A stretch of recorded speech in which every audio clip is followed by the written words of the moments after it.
Hi everyone, it's good to see everyone joined us this afternoon for our webinar series. This is our first webinar in this fall, and we are delighted to have our two representatives of the B2B and SaaS market.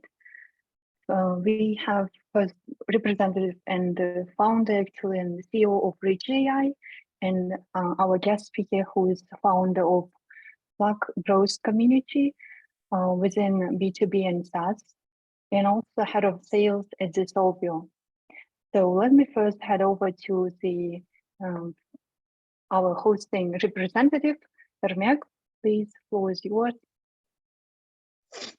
Thank you. Thanks, Aygul, for allowing me to speak here. Well, hi everyone. Again, this is a series of webinars that we try to host specifically for B2B SaaS founders and different professionals that work in B2B SaaS, and with a hope and a goal to make it valuable and give them some valuable information for them so they can improve their merchant engagement and customer success and all marketing, merchant marketing as a whole.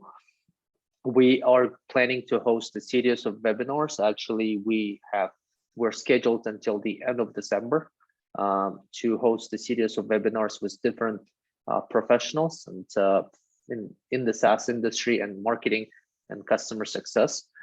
So we will be able to help you improve your current merchant engagement. So again, my name is Ermek and I'm the CEO of Richie AI. A little bit about Richie AI, I'll just try to cover it real quick. So we provide what's called embedded lending infrastructure for B2B SaaS platforms and payment processors.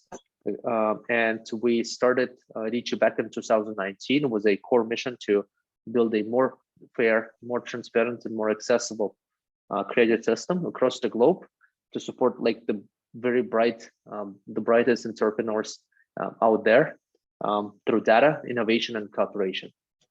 And I'm really privileged today to have Stefan Despotovski. He's the co-founder of Growth Marketing Pros and the head of sales at Solveo. Stefan is an aspiring marketing professional. He is dedicated to storytelling, innovation, and community building, and all of that had impressed us here at Richie. He's currently the head of sales at Solveo, a large marketing consulting firm, and they specialize in growth and merchant engagement, and specifically for B2B SaaS platform. Additionally, Stefan is dedicated to bring the community of marketing professionals together, and he did it through his Slack community called Growth Marketing Pros. Today, it has over 7,000 marketing professionals across the globe. And at that note, we're really thrilled to let you speak, Stefan.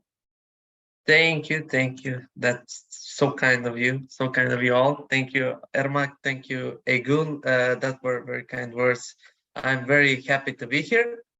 So as Ermek mentioned, my name is Stefan. I'm from North Macedonia. If somebody, I'm from a little country in Europe, Southeastern Europe. I'm a co-founder of a community on Slack called Growth Marketing Pros. I will send like a link for anyone who wants to join the community in the chat.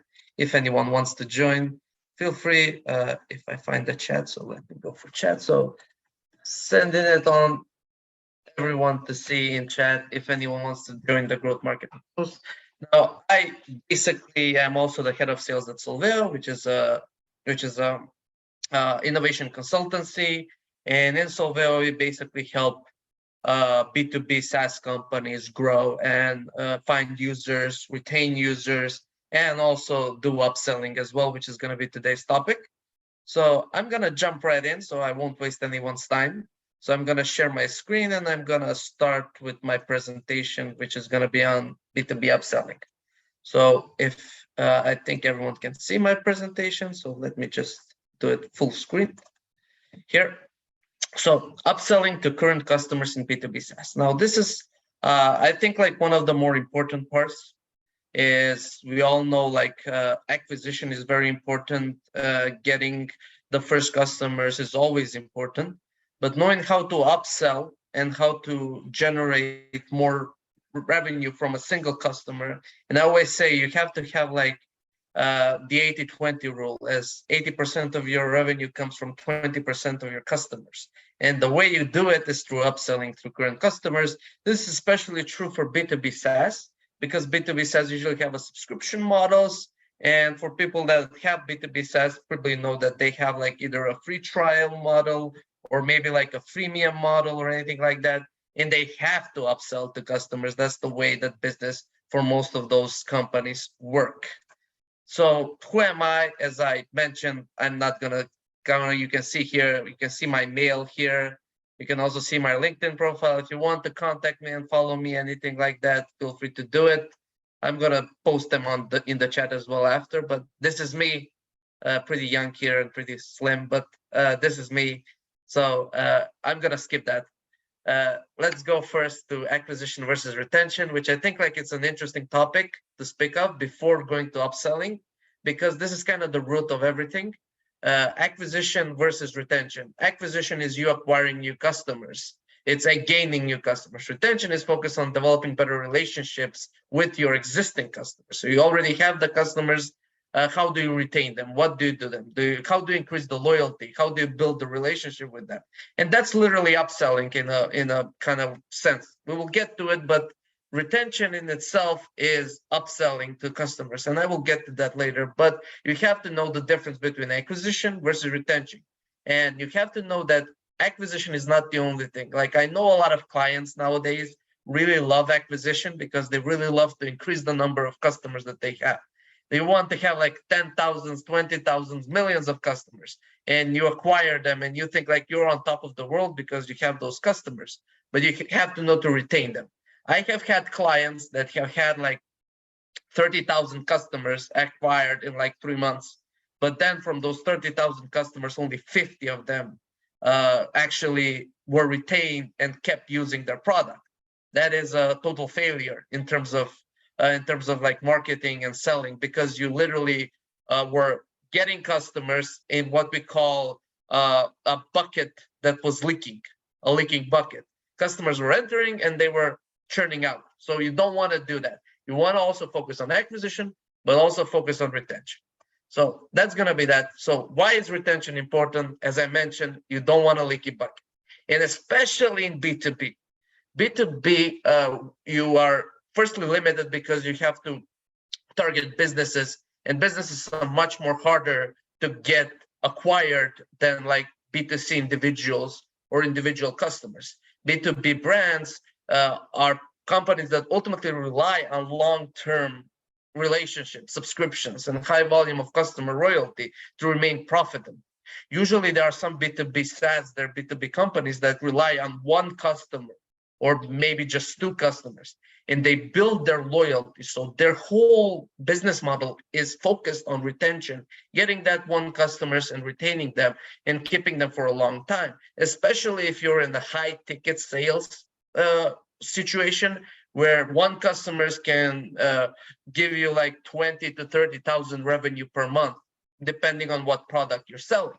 But even if you're not selling high ticket and you're selling a little bit lower prices, you still want to build a relationship with your current customers. I can tell you from my experience, our company, our agency is B2B, and we work with businesses, and we want to have the best relationship with the business. We want to retain them, to actually get them a longer time to work with us, and to get them to actually hold us for a longer period of time, so we can kind of build that relationship and build that trust for a long time and retain them for as much as possible, so we can get as much value from them as possible. That's why retention is very important. And retention can get you from one customer, it can get you thousands of customers. Because one thing that retention can get you is also referrals, which we're going to get to next, which is the 4 stages of retention here. The 4 stages of retention is when you acquire a customer, there are 4 stages that you go through. First, the customer shares about what you're doing. So a company gets your product, announces, shares that, hey, it's partnering with you, they're going to work with you, they're going to start working with you. That's the share phase. Then the refer phases, when the company is in a longer relationship, in a longer term relationship and work agreement with you, and they're satisfied with what you're doing, they're going to start referring to you to other businesses. This happened to myself and my company specifically. We had a company from Croatia who we worked for like 8 months, and they were satisfied with our work, and they referred us to a Canadian company then who are still working with us. So because they were satisfied with our results and with our service, they refer us to other companies. That's the second stage. Then the upgrade stage coming, when the company wants to pay you more for more of for more value from what you're giving. So when a company delivers, say, hey, can you please do this at scale that you're doing now? I'm gonna pay you more for it. In a way, like this is, for example, I'm gonna go from my example here, is when we are offering growth marketing, and we get to the stage where organic is pretty much done, and we have done everything that we could with organic marketing. We say to them, hey, you want to upgrade, you want to get that scale, let's do paid marketing. It's more expensive, but it can get you more results and at a bigger scale. So that's the upgrade phase. Then the final phase that you want to get them is to advocates.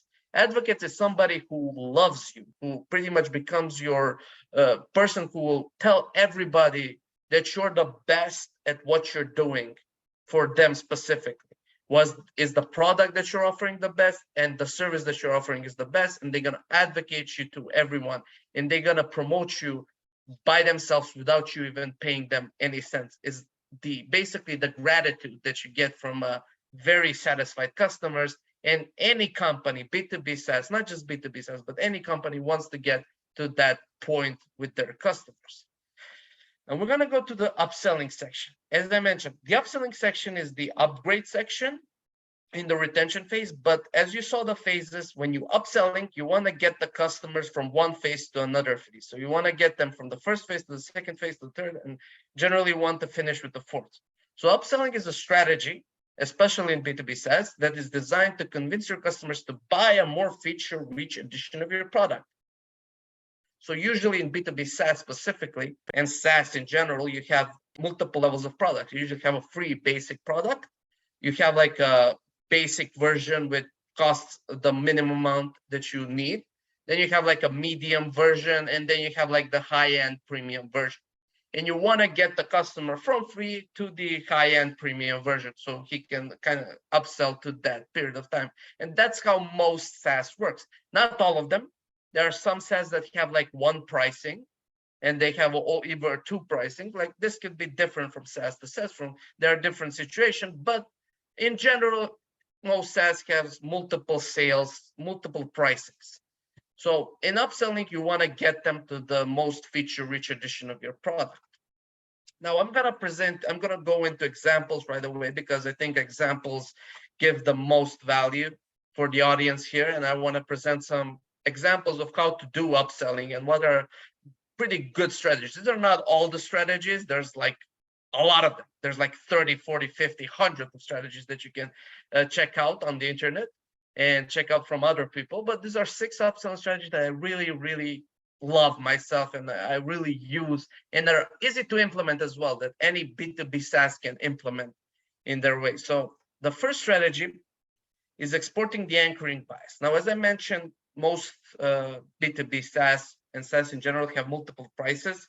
As you can see on the screen, this is a screenshot that I have from one of my tools, and it has like an essential price, professional, enterprise, and unlimited. So these are the feature rich, and you want to get the person who buys in from this to this, or you want them to buy the one that's the most popular. And this is the whole idea of the anchoring price. You want to get the anchoring price to be not the most expensive, but the one before the most expensive one. So it will make those that are cheaper more cheaper, and make people, when they buy the cheaper version, they say, oh, I'm buying the cheaper version from the most popular or the most optimal version. And it's a psychological kind of strategy that you do to a lot of businesses. And they see like, hey, that I need to buy that most popular to get the most out of that product. and you kind of visually show them that. Now, this is a good way to show it. There's multiple ways how you can present this. Like you can do it visually, you can do it with more of a like information based. This always depends on what your target audience is, to be honest, like how your audience like to receive the information. So you have to know the target audience. But this is a very good psychological way for you to kind of psychologically say to the customer, hey, you want to buy the most popular version. That's the one that's gonna get you the most feature rich out of the product, out of the tool that you're selling. So that's anchoring, and that's a pretty basic upselling technique that pretty much anyone can implement. It just requires a little bit of design and a little bit of web intuition and some pricing there.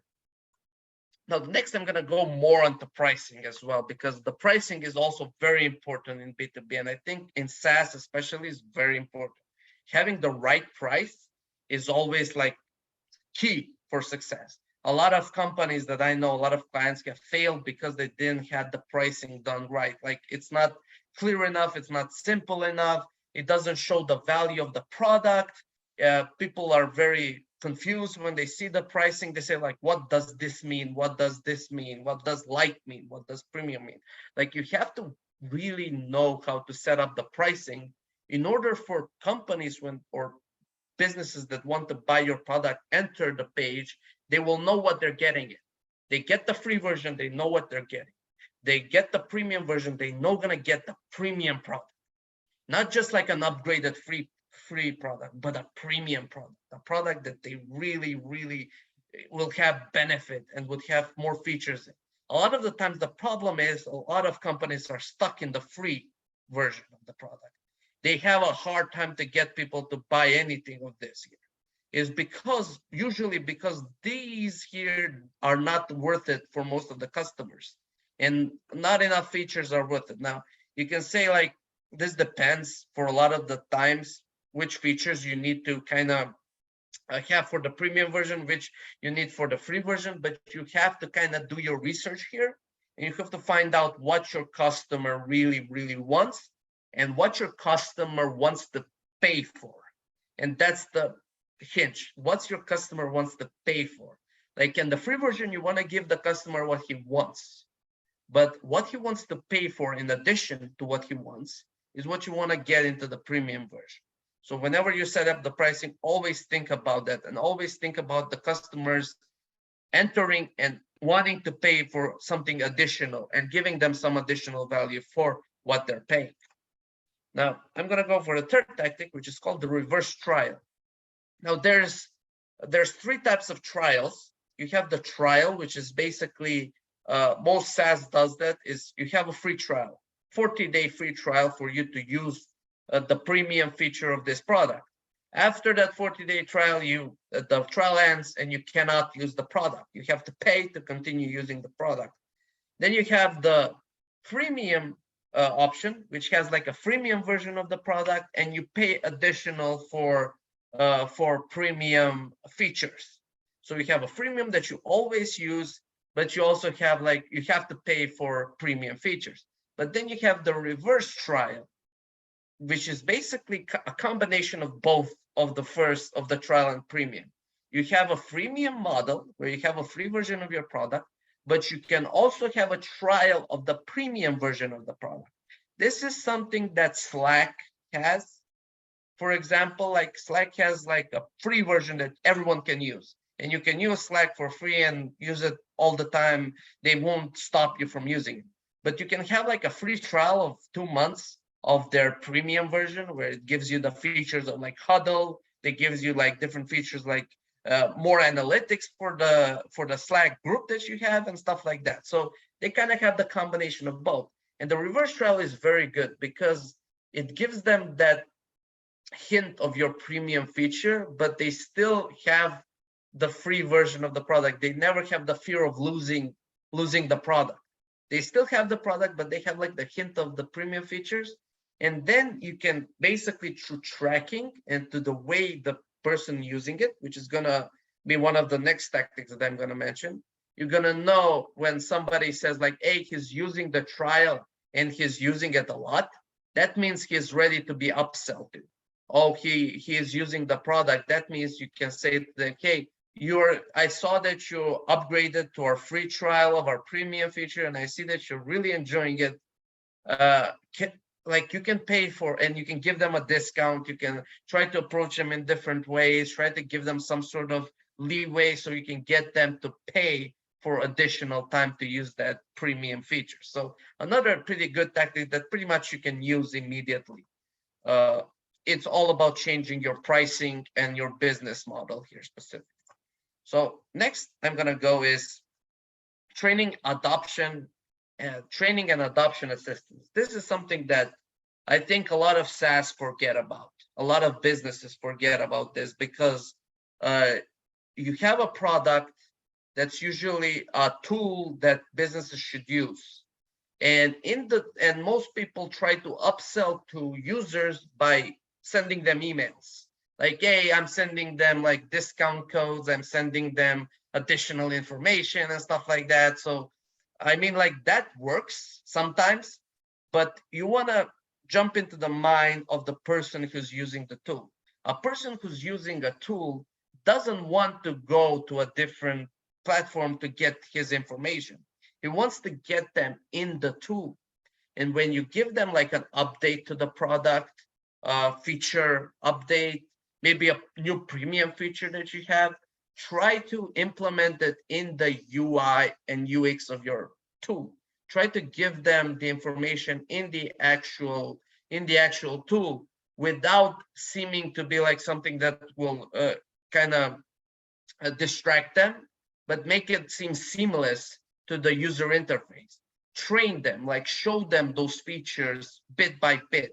This is the way you can do this is basically you have to know how your customer uses your product. You have to know, hey, the customer really likes that feature and goes to look at that feature. I'm gonna put the premium upsell in that place where the customers usually are most on, and they are on there, and you can have the eyes on them to look at that specific thing that you want to look at them. And that's how you train them and adopt them and kind of give them bit by bit information, and also upsell to them, as you can upsell to them premium features. You can give them like little tidbits. You can give them hints. Hey, if you have the premium feature, you can completely avoid this hassle and use it this. Like, this is just like some examples that can be done. Like, for example, I'm gonna do Slack again. Like, you have the huddle feature, which is a very, very basic feature that's added to Slack. That's a premium feature, and you have it on your screen, and you can try to click on it, and then they immediately say, hey, if you want to use our huddle feature, you have to pay for the premium feature. And people will like, okay, that's a little bit scumbag or shit face or something like that, but it works. People were like, okay, it's such a good feature because I'm gonna pay for it, and people paying for it, and it works.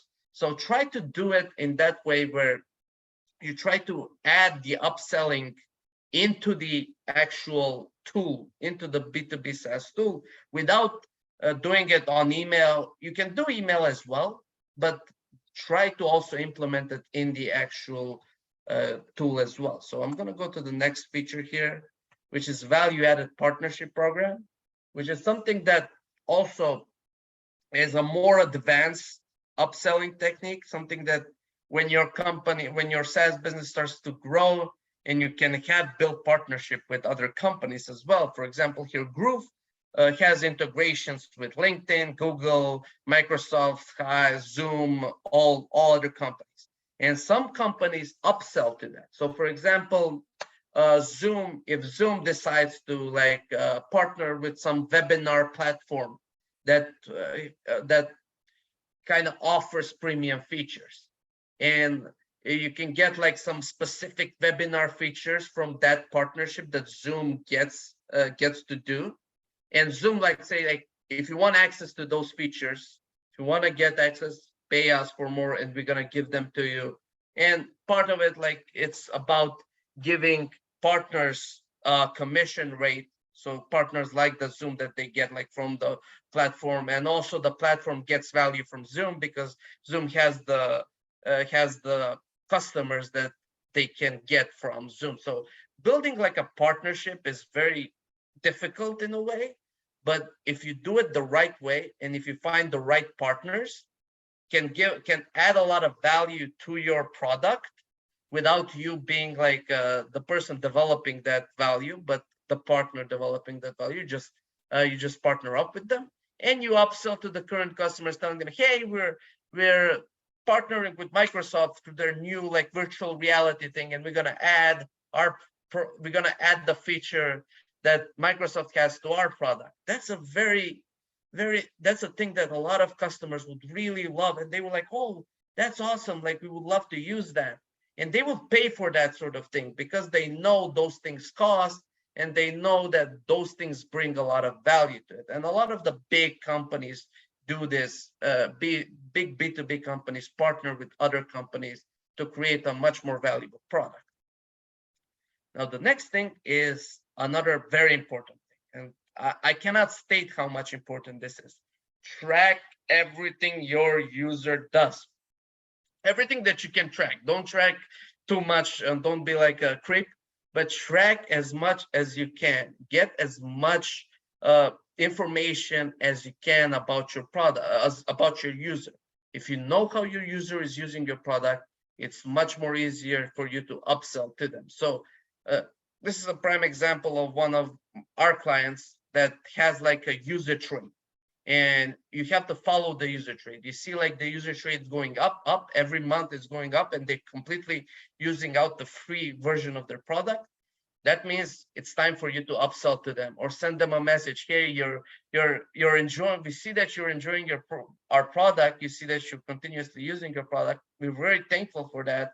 But we have this premium feature that you can continue using the product at much more bigger scale. Something like that, similar to that. But keep track of everything that your customers do, and it's gonna be much more easier for you to actually upsell to them and get as much more value from them as possible. As we say, more information is more power, and that's basically true. But I would say the most importantly,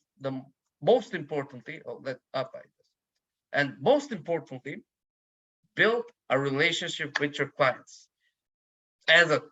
This is self-explanatory, you probably know it. Most people have told you to, but I cannot state that enough.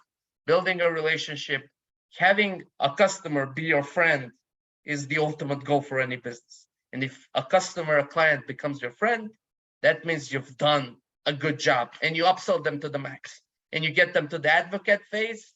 You have won, my friend. You have done what most businesses want to do, and that's when you have something. And that relationship is something that you have to build on for a long period of time. So this doesn't happen in like 2 months or 5 months or even a year. Sometimes it can last for 2 to 3 years. But you have to strive for building a relationship and helping the client have the best experience from your product as much as possible, and just be a good guy to him or girl, whatever you are. So that's pretty much it.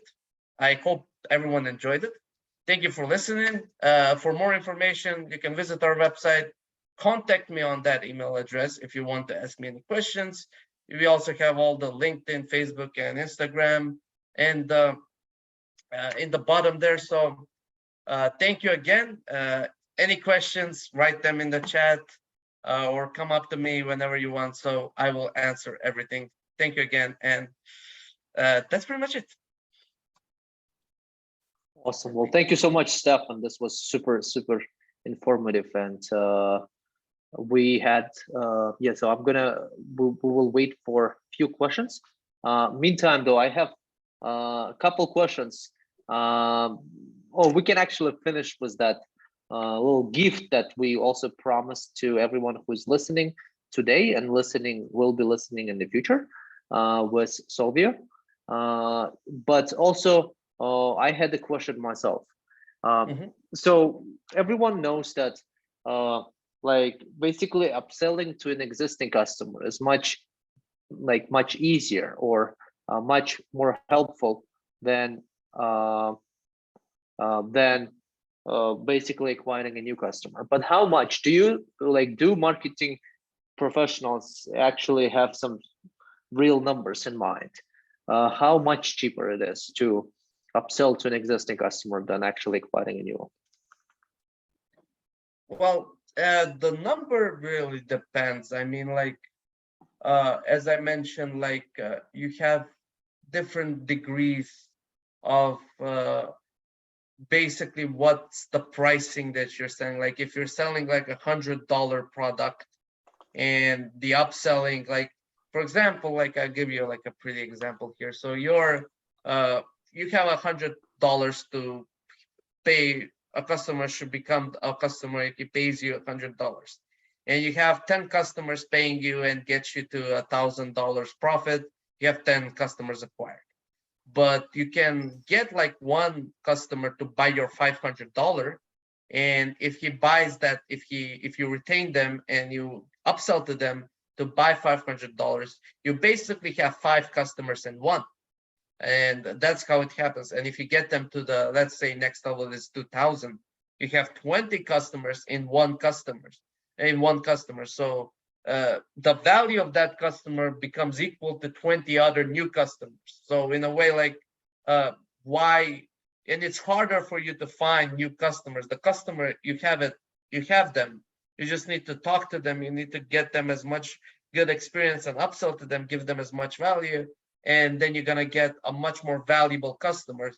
And also another thing that happens is that customer that's gonna retain and gonna be valuable to you is gonna refer to other customers, and you're gonna get customers to from that customer, new customers from that customer. So that's another additional value.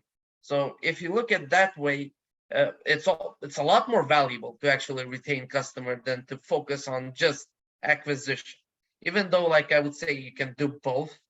If you do well, like you have to have the acquisition pretty good, but you have to know how to retain as well. But a retain can give you a lot more value if you do it well. Like it can get you, can scale much more faster.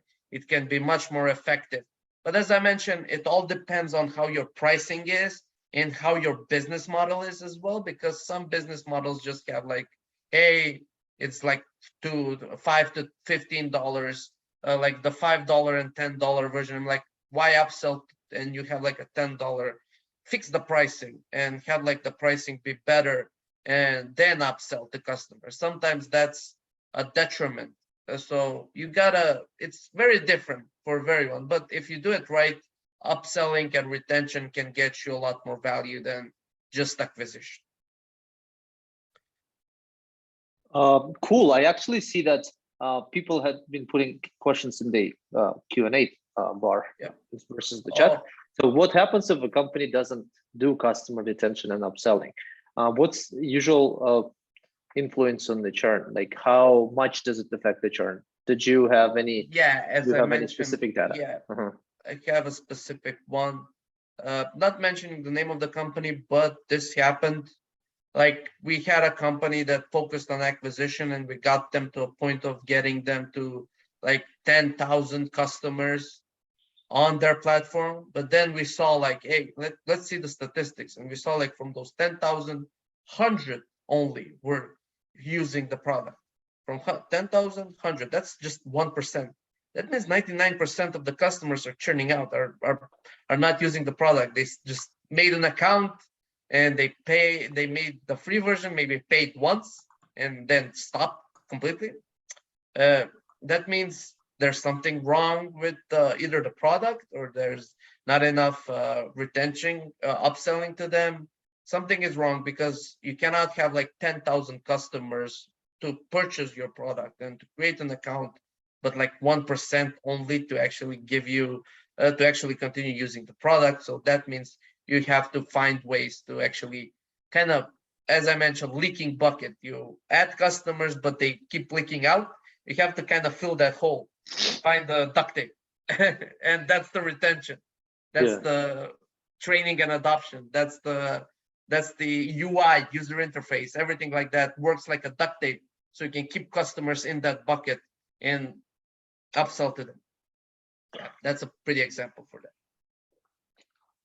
Here's another question actually for you. And I'll try to rephrase it. It doesn't like I'm not sure what the question actually means. It says what's the good upsell percentage for SaaS, but I don't know if we rephrase it, I think, and make it more of like Well, how much can you upsell it?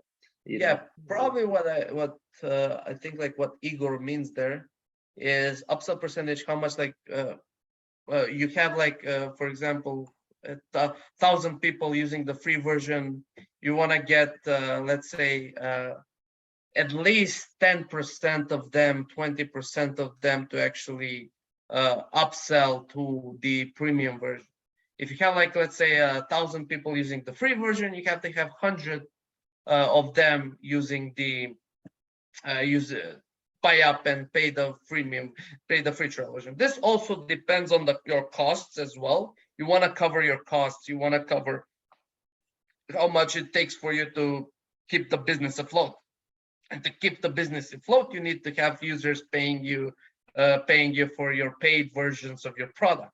So you have to have a good percentage of them to actually pay for that premium version. I would say 10 to 15% is a good point to start. And you have to like make the pricing in order for those 100 to 150 people to actually, this is, as I mentioned, depends as well. Like sometimes one customer, if you're selling something like, let's say there's a company that sells like databases and big, very high tech business B2B, and they're selling it for a lot of money, and they're selling like $50,000 per month services that they provide to big companies. And for those companies, one company is good enough. If they have one big client that they continue to serve, that's enough. So it really depends on customers and and clients and how's your business model and everything. But if you're like the typical SaaS selling like email marketing or something like a small tool that's $50 to $100, I would say like 10% upselling percentage is pretty good to start off with. You want to increase it as much as possible. Here's another question. It's like, so what are the best ways or tools to reach out to existing customers for upsell? Like, I actually had a similar question. Like, what channels should one use to existing customers? That's, as I mentioned, email. Yeah. Email is always the best option, by none. Like most people use email, and you have 90% of people that's going to get into your funnel is going to be giving you email address. So one of the things that you get a client for is you get their email address. You don't get their Facebook profile, you don't get their Twitter profile, you get their email address. So email is the best channel in terms of communicating with existing customers, and you should always have an email funnel for your existing customers. Always have it ready. Even before you have customers, you have zero customer, you have to have that email funnel ready, because you have to, when a customer gets in, he needs to get the information. He needs to get things that you need to get them, like tutorials or whatever. You have to get them that information. And the best way to get that to the customer is through email, because most of them, I would say 99% of those people that will enter your funnel have an email, not a Slack, not a Discord, not anything else, just email. And I would suggest email. And also, as I mentioned, in the app itself, using tools like Intercom, if most people have used it, but Intercom is a very popular like tutorial tool, and some sort of like chatbot. Chatbots are very popular and very good if you implement them good. That's a good way to actually talk to your customers, like customer support, customer service, and even telling them about events, telling them about new features through a chatbot.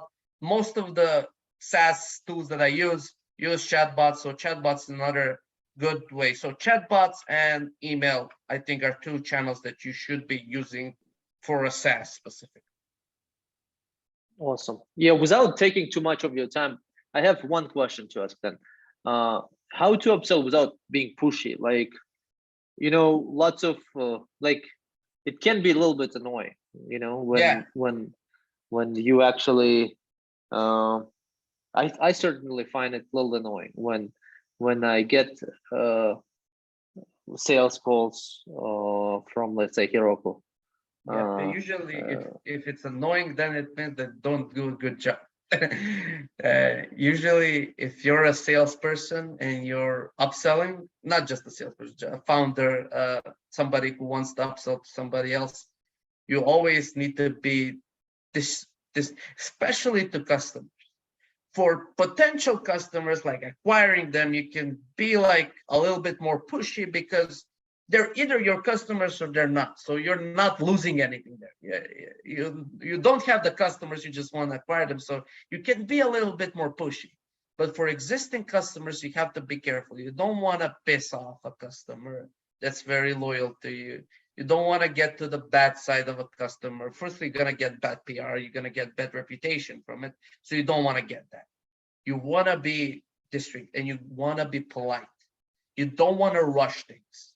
You don't want to just let's say I have a SaaS and I'm going to put like millions of ads of the premium, like everything locked up. You have to pay for the premium to unlock everything and you're just going to lose the customers immediately. So you don't want to overdo it.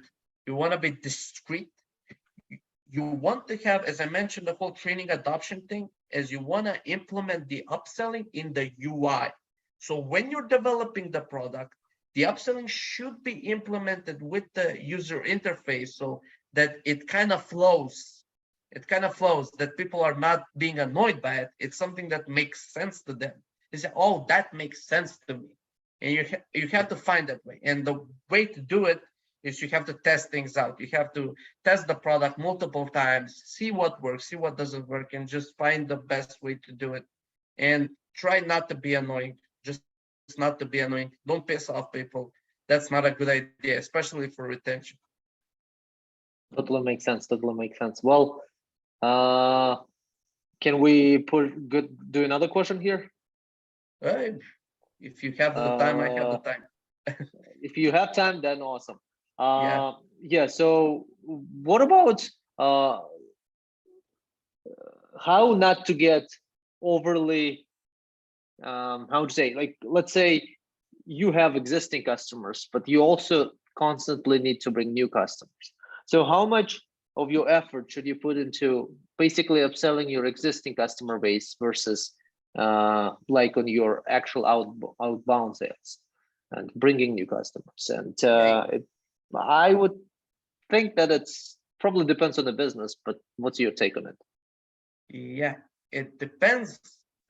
Almost like if you kind of look at it, like every question that you ask me, I can say depends and it kind of answers it, but I'm gonna go a bit more detailed here. So you have to have balance.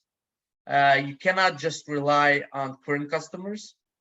You can rely on them, but as I mentioned, depends on the business. The value of a customer you're gonna get, the maximum value of a customer, you need to kind of predict. So as a SaaS company, you want to know, like, when somebody gets in, the beginning value of them and the ending value of them. Like, how much value can I get the max out of it? If the max value is extremely high, it can get you like extremely high from just one customer, then you should focus more on retention than acquisition. If the max value you're gonna get is not that high and there's a limit to it, and there's like, okay, this is the max that I can get and I cannot get any more, no matter how much I upsell to them, then you like have to balance it out.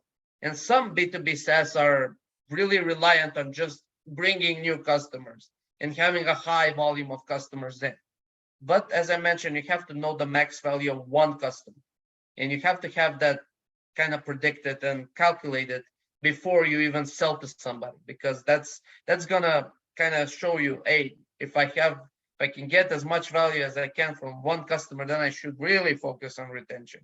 But that, as you mentioned, really depends. But that's how you kind of figure it out. You have to predict the max value of one customer, and that's gonna give you the ratio between retention and outbound acquisition.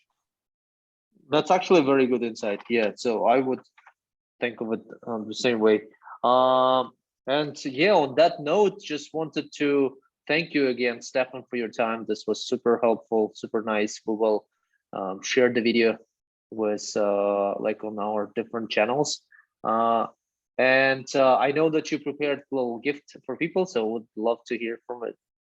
Yeah, so You? we kind of figure out. So let me just kind of spoil the surprise, but it's the ending, so we're gonna get. So everyone who joined the call will, I don't know, like Saule, she kind of gonna organize it. But if anyone is interested, I'm gonna do like free 1 hour consultations, 3 hour, I call them brainstorming sessions that they usually do with every kind of company SaaS out there, helping them out with their growth strategies. So one of you who is part of the meeting will get the chance to actually have a 1 hour consultation with me, talk with me. I'm gonna give you some ideas about how you can expand your business, how you can grow, how you can create your sales funnel, how you can upsell and everything like that. So one of you is gonna be chosen. I will let the organizer choose who's gonna be that one.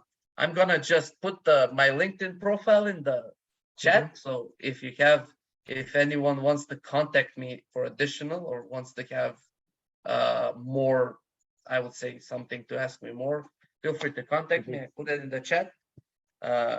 You can find me there. I'm pretty much active on LinkedIn there for any business questions. So that's pretty much it. So Awesome. if you have any more questions, go on.